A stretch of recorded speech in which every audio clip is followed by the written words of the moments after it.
welcome to this week's Table Talk podcast. It is Monday, December 15th, 2024.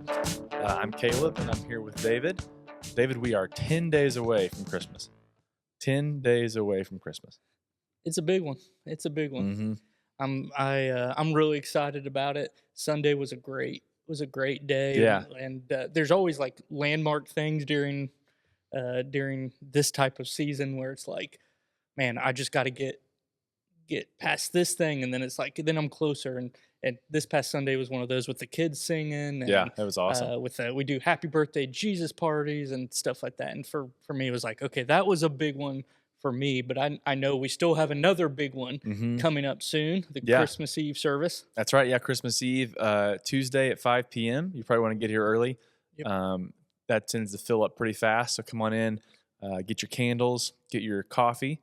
I heard we had new candles this year, actually, that are fireproof. Fireproof. Yeah. So, and by that, I mean there's like better stoppers at the bottom. Sounds like a terrible candle. I know. It's fireproof candle. So see how that works out. So it's going to be fun. Tuesday at 5, get here early, grab a seat. Should be a lot of fun. I'm looking forward to it. Yeah. We're going to be continuing. This will be kind of the finale of this series, correct? Yeah, that's right. Making room. Mm-hmm. Yeah. We'll kind of sum up the entire series in that on Christmas Eve, just kind of a reminder.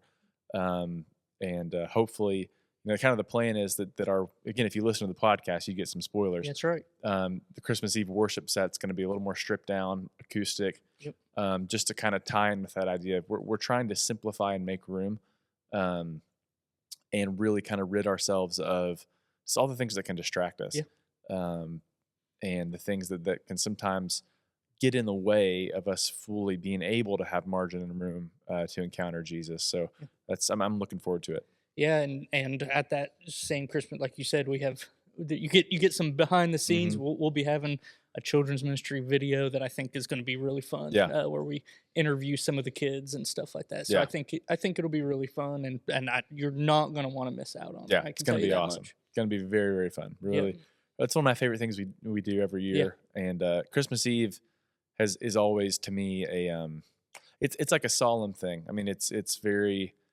exciting and it's celebratory, but it's also very like solemn and puts things in a proper perspective, I think. And so it's something I look forward to every year. It's always refreshing for my soul every year. And then it doesn't hurt that we get to eat food right after. So it's all good. That's right. So I think it's going to be awesome. I think that's again, like you said, it's one of my favorite things. Yeah. And to be able to take just a moment during those really busy couple of days, to take a moment and be like, hey God, this is for you. Yeah. So make sure that you come and join in on that, and bring friends, bring family. It's a great night. It's not long. We don't keep you here for 6 hours or something like that. It's a fairly quick service but it's just a time to pause, and we've talked about that all through the past couple seasons, which is just it's okay. It's okay to say pause and to take time, and actually not just okay. It's healthy. Necessary. It's good. It's holy even. Yeah. Yes. And so definitely want to be doing that. But that's just a continuation of the sermon you did yesterday in this series, Making Room. Yeah. And I think it's been great. I've really enjoyed it. I mean, I hope that it's been beneficial. Ron did a great job last week, and then it's, it was helpful for me yesterday to we kind of went backwards yesterday. We're following kind of the narrative we see in Luke and in Matthew, but we've kind of spent the first couple of weeks of the series talking about the importance for us to make room for Christ, and how do we prepare our hearts, our days, our schedules, our priorities for Him. But yesterday was turning the page a little bit and going, well, God's done this for us. The whole reason that Christmas matters is because God has made a room for us in Jesus, and we looked at that particularly through the idea that the shepherds, they would have been some of the least expected people to have room at the birth of the Messiah. And it's those guys that actually received the angelic announcement, and just kind of looking at that in the sense of, God, what God values our hearts that are open to Him, Yeah. and no matter where you are, who you are, where you've been, where you're at now, if your heart is open to that angelic pronouncement of the good news, God has the peace of Christ for you. So I don't know. It's a really cool um, aspect to the Christmas story, and hopefully a really encouraging one for us. Yeah, I think what's really cool about all of that is that when you look at the biblical narrative and us as in our culture today, we kind of lose a little bit of the shock Yeah, that it is that the shepherds were there, yeah, that the wise men were there, yeah, that you have Gentiles, you have these shepherds who would have most likely been considered unclean yeah. most of the time, which doesn't mean sinful, but just uh, Ceremonially ceremonially unclean. unclean. Like, Yeah, and it would have taken a process for them to be able to even go and sacrifice yeah, because they're dealing with animals. They're dealing with there's just natural part of being a shepherd is dead animals yeah. and blood and taking care of them and other stuff. So it's like, hey, here it doesn't say they went and cleansed themselves and then Right. came to Yep. see Jesus. It was like, no, they came to see Jesus. Yeah. The wise men who were Gentiles, most Hmm. likely Gentiles, coming in and visiting Jesus, the Messiah. It's like this is he's making room on an Yes. unprecedented Yeah. level, something that was absolutely shocking. Yeah. But I think we lose a little bit of that today in our culture because we kind of just assume that's how it's always been. Right. And like that it's always been open. It's all for Hmm. all time. It's like, no, all that's a result of Jesus. Yeah. Well, just even the phrase like that the angels give the shepherds of this is good news for all people. Yeah. It's like that is not true Yeah. for most places in the ancient world, and for the shepherds, like you said, to be the ones who are receiving that news just makes it so much more meaningful. And we do miss it. I mean, you mentioned the wise men. We'll talk about that this coming Sunday. Um, but there's just so many layers to the Christmas story, and I think in our uh, commercialized, commodified culture. And I'm not just talking about like our American culture; it's our Yeah. church cultures Yeah. too. We tend to distill things down to the simplest form, and there's nothing inherently wrong with that because the beauty of Scripture and the beauty of the Christmas story is that a 2-year-old can get it and an 80-year-old can get it. But the more you unpack it and begin to peel back those layers, you see just how radically loving and inviting uh, God is. Yeah. And the Christmas story is just one place where, like I said, we kind of miss it because we're so used to it. But Yeah. it's really groundbreaking. And it's an incredible story. Um, God with us, one of humbleness, Hmm. gentleness. The first pronouncement of him is "Behold, the Lamb of Yeah. God," and it's like he came humble. Nobody knew who he was at that point, Yeah. and other than the two people that were in, or the Yeah. however many people that were at his birth, that it's like, whoa, Yeah. this is a real thing. And it's like Jesus came down, humbled himself. And I think it's easy to just be like, yeah, that's what he did. And it's like, no, this is a huge Yeah. deal. Yeah. It is massive. And I hope that, I think that really sets in at Christmas Eve. I think, we Advent prepares us for that, but I think it's at Christmas Eve in the low light for me where that really starts to set in. And so, but I hope we don't miss it. I Yeah. hope we don't miss it. That is just something that is so easy to brush past because the season's so busy, because our lives are so busy, Yeah. and just because we're so familiar with the story. Um, as people say, familiarity breeds contempt. And it's not necessarily that we have contempt for the story. I think you become conditioned to it. Yeah.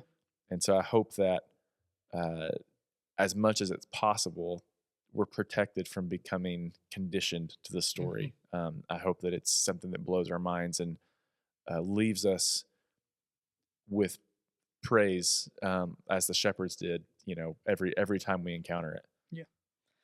Yeah. I love it. This is just so completely unexpected when Hmm. you're looking in history. And we talk a lot about Jesus' second coming Yeah. and how like what's it gonna be like? What's gonna Hmm. happen and stuff. And I look at this time of the year and a lot of times for me, I know it's a little off topic, but a lot of times for me, it's so humbling to be like, hey, this didn't happen like Yeah. they were expecting. It was better.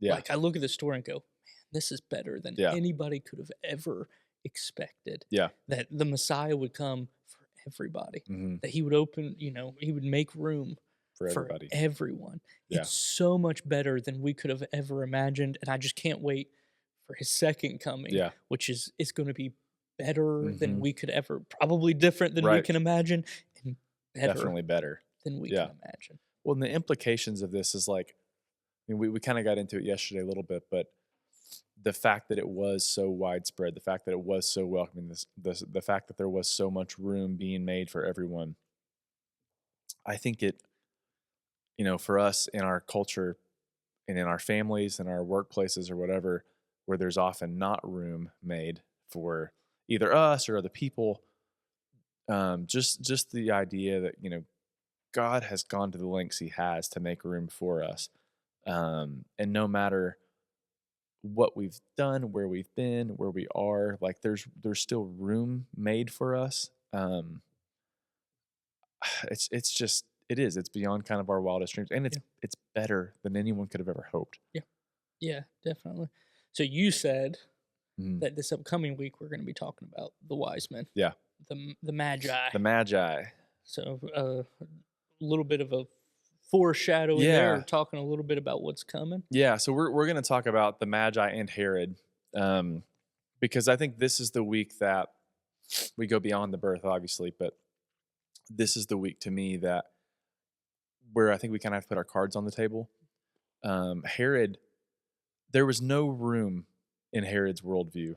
There was no room in Herod's mind, no room in his heart for anyone other than himself to be king.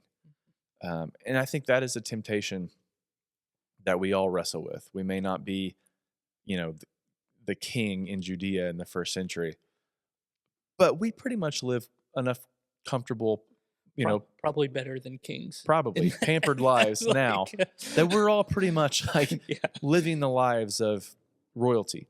And, we all have struggles, we all have challenges, but on average, we're living pretty comfortable lives. And the temptation there is for us to prop ourselves up as kings or queens and go, well, there's no room. There's no room for anyone else here. And you see what lengths that took Herod to. And Herod said, there's absolutely no room. So much as, in fact, I'm going to slaughter anyone under 2 in my region. We're not doing that. But I do think that we sacrifice things all the time to keep ourselves on the throne, or to keep whoever or whatever you place there. You may not see yourself as the ruler of your own life, but you may see your money as the ruler of your own life, or you may see a certain behavior or a certain person as the thing that kind of sits on the throne of your life. A career, yeah, fill in the blank. Even family. Yeah. Again, we've said this. I know we've said this several times in the making room. It's like not everything is bad. Yes. That can stop you from making room. Yeah. Right. Exactly. So that's really the question. I was like, okay, are we willing to? And the Magi show us this, right? Because they had prioritized a lot of other things. I mean, they're studying the stars. They're studying, this kind of bigger story. But even they're able to recognize there's something better. There's something special about this star. This star's telling us a story. And so they're able to, in light of that, reprioritize their perspectives and their position. So that's really the challenge for us this week. And you mentioned that. I can't remember who it was. Somebody shared with me a quote this week. It may have been Ignatius, but it was the question was constantly like, when having to make a decision or prioritize something, he would always ask, "What is the better? What is the more?" It's not that this is bad, but what is the more of the thing? And so that's where it comes to our relationship with Jesus. Is, well, He's always the more. He's always the better. That doesn't mean we disregard these other things, but it does mean we have to put things in their right place. And Herod just wasn't able to do that. Yeah. Sounds like a good one. Sounds like this week we took a break from looking from introspective and then try kind of looking at how God sees us and how it made room for us. And then this upcoming week we're going back to how do we see God? How do we make room for God with our own lives? That's awesome. I would encourage everybody to view yourself how God sees you. Mm-hmm. He's making room for you. Yeah. Right. Yeah. That's that he wants you. Mm-hmm. He came for anybody listening to this and anybody not listening to this. He came for you, and he died for you, and he loves you. Mm-hmm. And that's the beauty of the story. He didn't wait till people became clean or till they did exactly how what he want. Yeah. He came before, while we were still sinners. Mm-hmm. Christ died for us. Yeah. And while we were still sinners, Christ humbled himself and came as a baby. Yeah. Because he wanted to make room for us. Yeah, absolutely. And I think this hit me this morning as I was thinking about it. Just to kind of, when we were sinners, the truth of it is that in Christ we've been declared free, but we still struggle. Mm-hmm. Sheep know their shepherd's voice, but they still wander away from time to time. And so that may be the place where, if you're listening to this, you may be in. This shepherd's not leaving you behind. Yep. Jesus is not leaving you. Yep. He's still calling your name. And no matter how far you've wandered away, there's still room for you to come back into the flock, into the fold.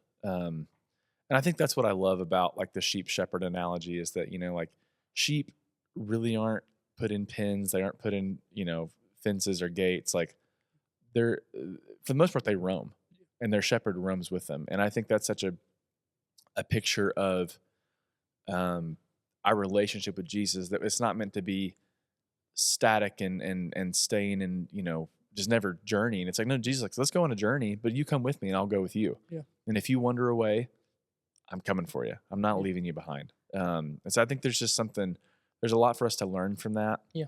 And the way of viewing ourselves, like, Jesus says that the good shepherd lays down his life for his sheep. That's how valuable you are to him. And just because we often live as sheep and we can be stubborn and wander away and things like that, we still have a shepherd that says, I am for them and I'm not leaving them and I'm staying with them. And that is, I don't know, it just makes the Christmas story even bigger.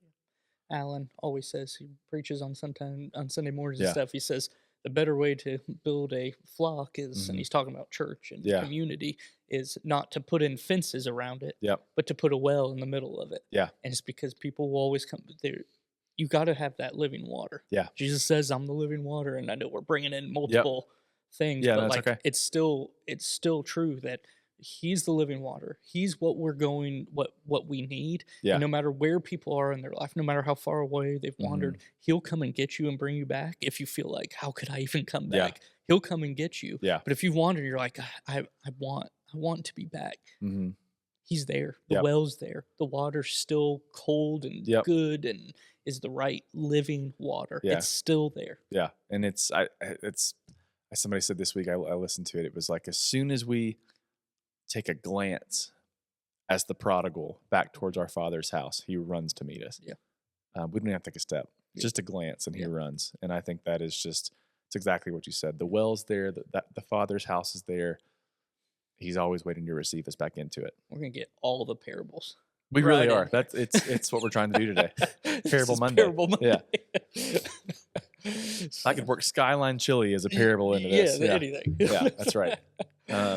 Yeah, I don't know. It's really cool. And Christmas is a time that I think we can remind ourselves of that and be reoriented to it. Definitely. I think this was a great choice, and I'm excited to hear the next one and Christmas Eve and all that's coming up. It's going to be fun. I'm looking forward to it. Yep. All right. Well, thanks for listening to the Table Talk podcast. We will see you guys next week on Christmas Eve.